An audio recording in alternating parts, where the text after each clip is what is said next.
Today on Monkey Life.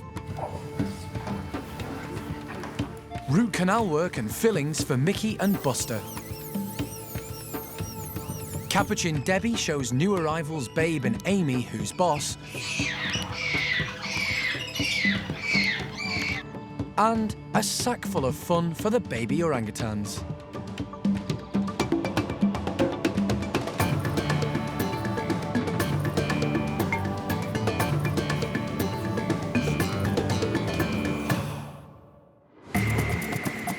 This is Monkey World in Dorset. Tucked away deep in the English countryside, it's the largest sanctuary for monkeys and apes on the planet.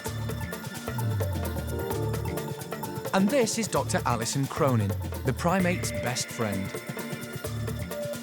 Alison and her team spend their lives rescuing... I think we are lucky to come when we do. ...and rehabilitating primates from all over the world. Good boy. Here we go. They currently look after more than 240 monkeys and apes from 15 different species.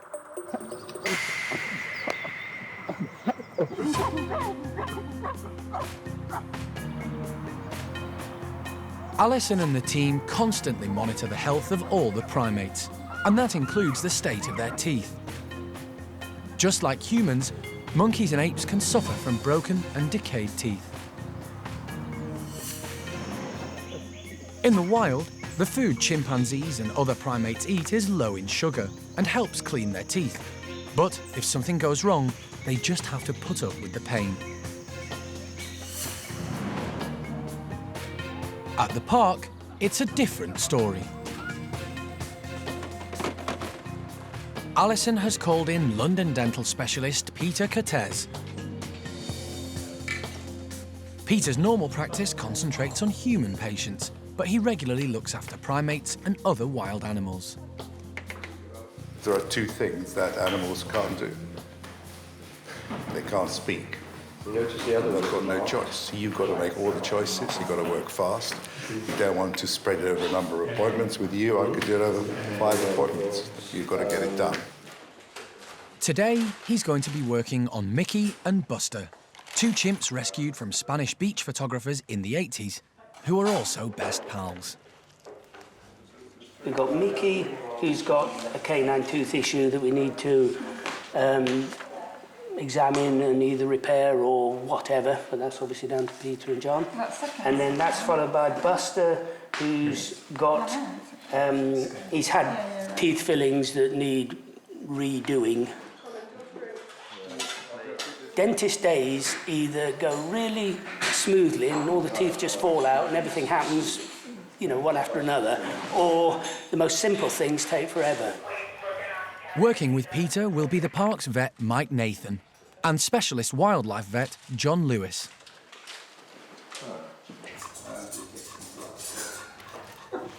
John will have to monitor Mickey and Buster during their treatment. There's no such thing as 100% safe anaesthetic for you, for me, for a chimp, for an elephant. It doesn't matter. All anaesthetics are toxic drugs. We're just using them in measured amounts to produce the effect we want, but not too much, because they're all poisonous. Every single anaesthetic, including local anaesthesia, has the potential to kill an animal. So it's measured or careful monitored poisoning, really, to achieve unconsciousness, good pain relief and safety for us.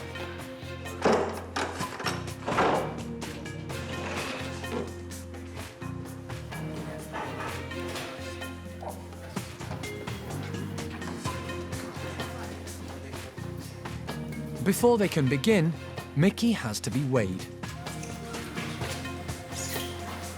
45.5. Next, they need to insert a tube so he can breathe throughout the treatment. You might want to get that head well back to there. That's the easiest way of doing it. You keep that well down and then it gets easy. If he coughs, don't worry about it.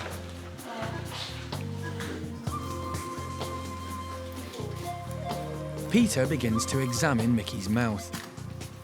But John isn't happy. Pretty shallow. We're leaking gas? You are in there properly.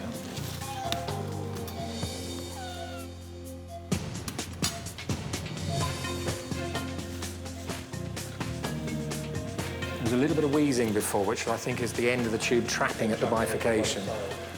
You're just a centimetre, maybe two too long in the tube. Once John's satisfied that Mickey's breathing properly, Peter can continue drilling. Later, the dental checkup reveals more than just fillings. Are Busta and Mickey 5 or more years older than what we originally thought they were?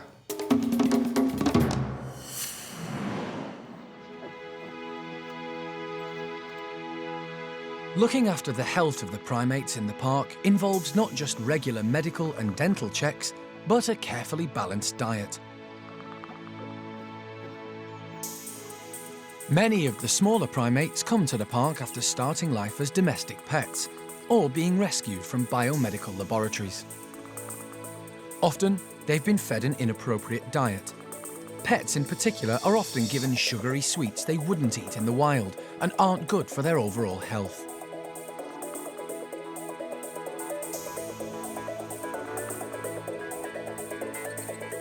But at the park, the primates eat a suitable balanced diet and are often made to work for it in the same way as their wild counterparts.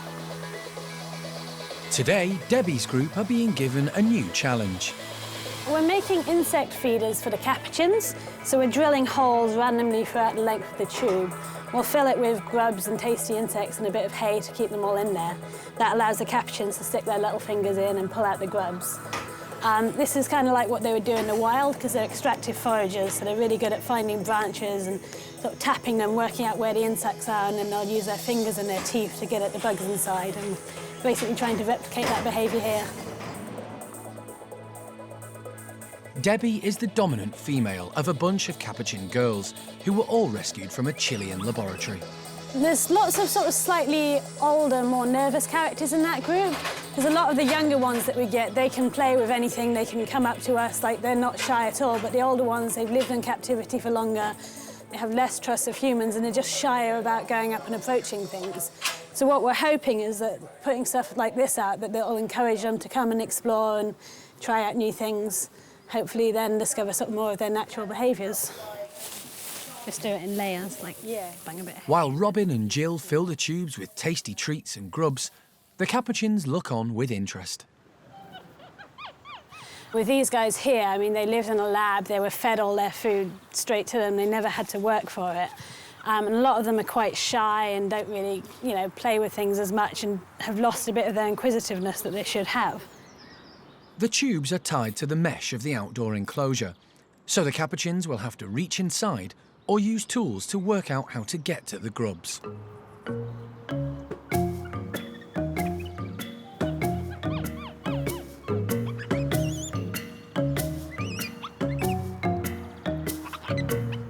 The first two to experiment are Kira and Molly. They're high-ranking, young, inquisitive, confident, and also pretty clever. The thing about Capuchins is that because they're really smart, they can kind of work out the easiest way to get to something. So if there's an easier way, they're not going to go to all the effort of, picking out through the holes. And that's unfortunately what happened here. They reached into the end of the tube and managed to pull out chunks of hay and get the grubs out of that.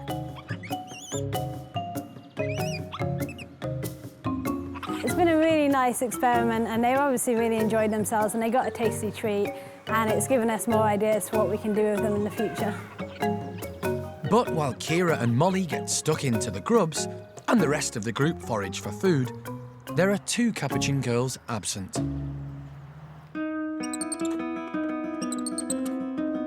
They are the new additions to Debbie's troupe, Babe and Amy, who were recently rescued from Spain where they were kept as pets and had never met other Capuchins before. It's taken them a few days to get used to being in the playroom with the rest of the girls, but it's about time they both ventured outside. Keeper Jenny has been monitoring their progress. We've just left them to make their own way out in their own time. But the other day when we did the release, we actually had Babe following one of our other females out, which was really great to see. So she struck up a lovely friendship there. and that's actually encouraged Babe out for the first time. And Babe was a little bit noticeably stressed being outside for the first time, but after a good sort of 10 minutes she calmed down and yeah, she was looking really comfortable. But any newcomer to the group needs to understand there's only one dominant female in charge. Debbie's reaction's quite an interesting one. When Babe first came out, there was a lot of screaming from Debbie and her friends towards Babe, but a lot of it was just sort of talk more than anything else, and it settled down quite quickly. I think she's just a little bit wary of them being newcomers and being quite confident ones at that. But yeah, there was no contact made at all, so we were quite happy. With her sister Babe outside and feeling confident, Amy eventually left the comfort of the playroom to join her. We're not really too worried about where they are in the social hierarchy, so long as they strike up a nice relationship with a few other females in there, and then they can become a fully functioning member of the group. And they're both very confident, sparky young animals, and I think they're going to do very well here.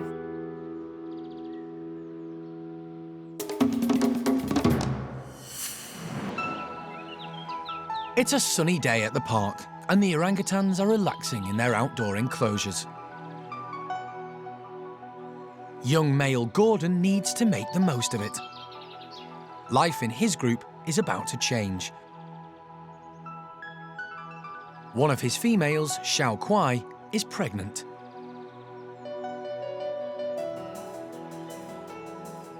And he's about to become a dad for the very first time.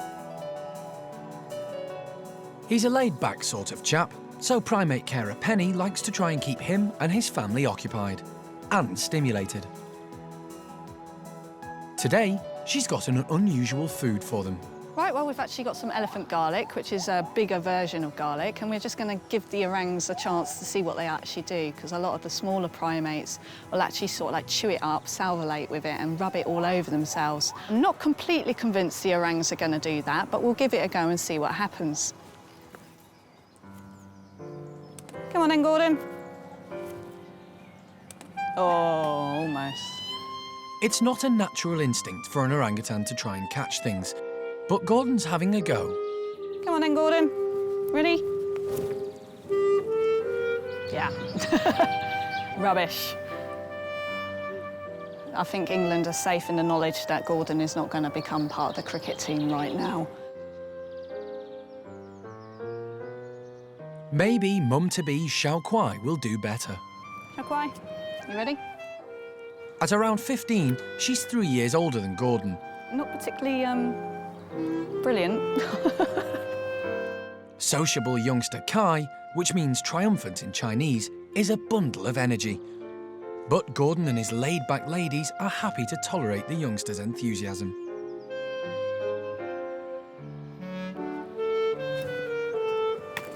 Oh! So close. But then in the wild, Gordon's hand-eye coordination and muscular arms would be used for swinging from tree to tree and picking fruit, rather than playing catch with Penny. I bet if it was a banana, you'd catch it, wouldn't you? Yeah.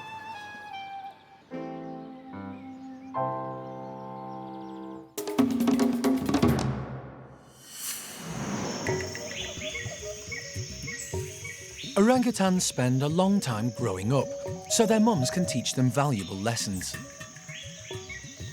In the wild, they need to know where to find the best fruiting trees and other food sources. They don't become totally independent until around 7 years old.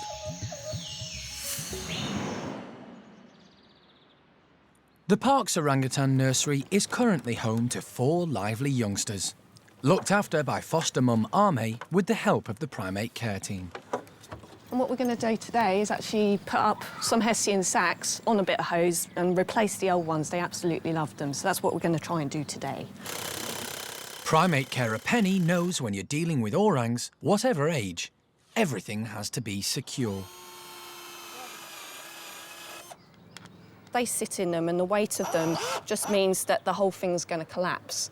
That will just not help them. It will destroy their confidence. The idea is for them to feel confident enough to actually sit in them and have a good old swinging moment in them. Also, as well, again, a very orangutan thing, if they're little bolts, Arme will work out how to destroy them or maybe even undo them, and then she'll be running right with bolts and nuts and washers. So, again, reason why we use the big stuff.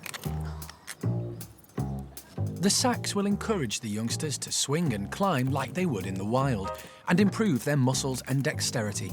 And with extra breakfast hidden inside, it's fun as well. Xiao Ning, at 6, the oldest of the youngsters, is the first out.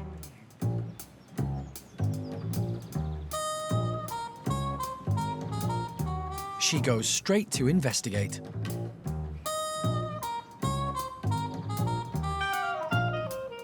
But deftly chooses the easy option menu at ground level. Jolie is 4 and came to Monkey World from Moscow Zoo. She's happy just to hang out.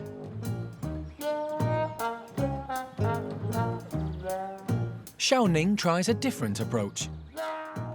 4-year-old Lingo was rejected by her mum at a Paris zoo, which may be why she's never learned table manners. Like Xiao Ning, Dinda is Roro's daughter. Their mum didn't know how to look after them, but Dinda enjoys the company in the nursery, and her laid-back attitude shows even at mealtimes. Lingo was 2 when she came to the park and loves to play.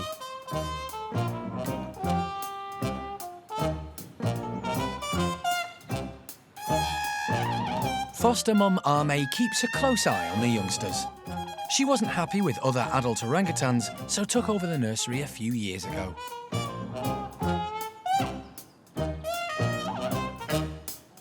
Arme knows you don't have to work too hard to be top banana.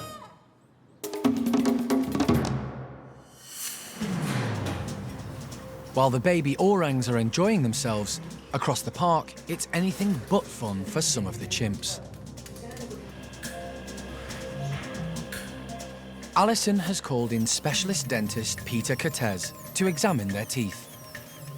The primates have to be knocked out for him to give them treatment.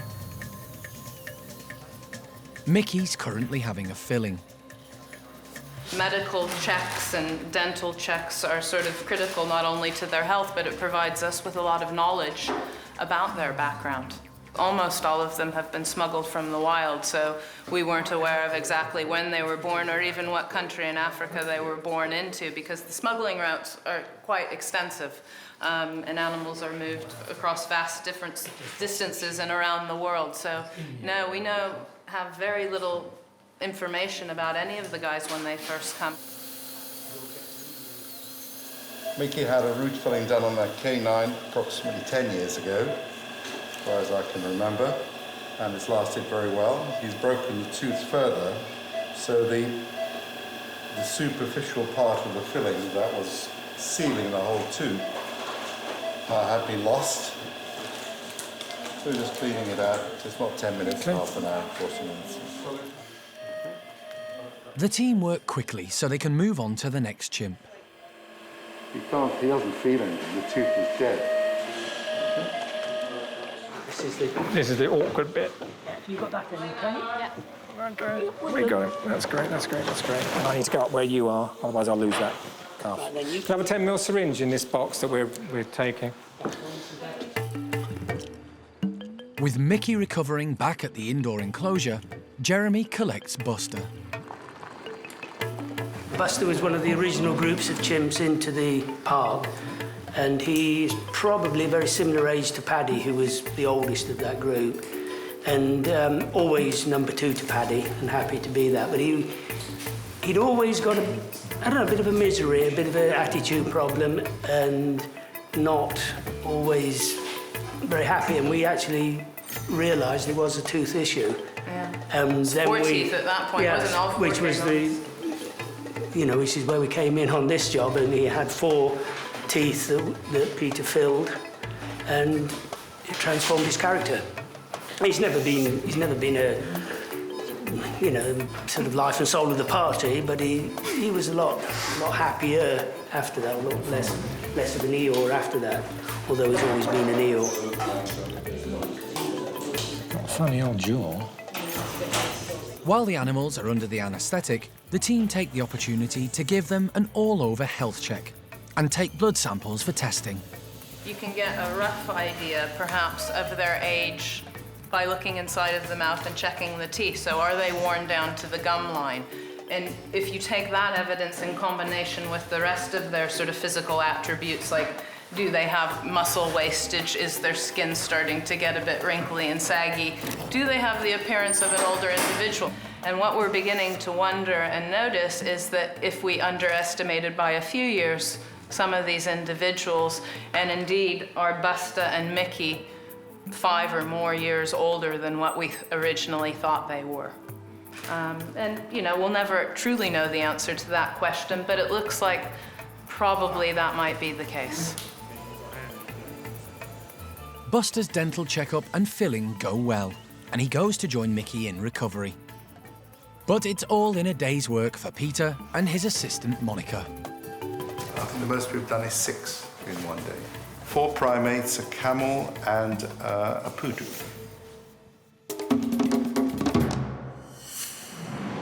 Next time on Monkey Life, a family reunion for ring-tailed lemur Kaya. And a routine operation for chimp Pip takes a turn for the worse. Heart rate has just dropped.